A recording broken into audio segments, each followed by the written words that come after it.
పట్టణంలోని rowdy షీటర్లకు counselling నిర్వహించిన CI Sriram. ఈ సందర్భంగా ఆయన మాట్లాడుతూ అసాంఘిక కార్యకలాపాలకు పాల్పడితే కఠిన చర్యలు తప్పవని, చట్టాన్ని ధిక్కరించే వారిపై ఎలాంటి రాజీ ఉండబోదని తెలిపారు. పులివెందులలో ప్రశాంత వాతావరణం నెలకొల్పడమే తన లక్ష్యమని ఆయన స్పష్టం చేశారు. పట్టణంలోని ప్రతి సామాన్యుడి సమస్యను వినేందుకు తాను ఎప్పుడూ అందుబాటులో ఉంటానని, ప్రజలకు న్యాయం చేయడంలో ఎక్కడా వెనుకడుగు వెయ్యబోనని పేర్కొన్నారు. రౌడీ షీటర్లను నేరుగా హెచ్చరిస్తూ మంచి మార్గంలో నడుచుకుని గౌరవంగా జీవించాలా, లేక ఇదే విధంగా కొనసాగి కఠిన చర్యలు ఎదుర్కోవాలా అనేది మీరే నిర్ణయించుకోవాలని తెలిపారు.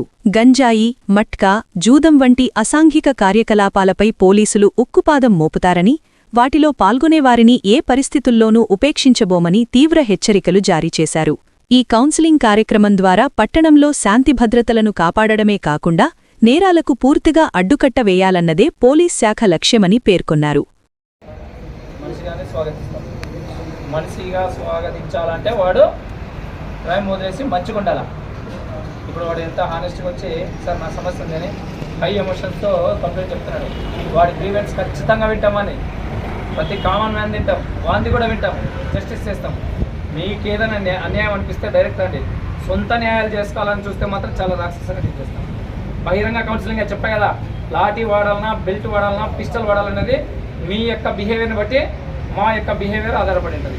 మీరంతా ప్రశాంతంగా ఉన్నారంటే మాకు వీటితో ఏ దాంట్లో పని లేదు. సరేనా?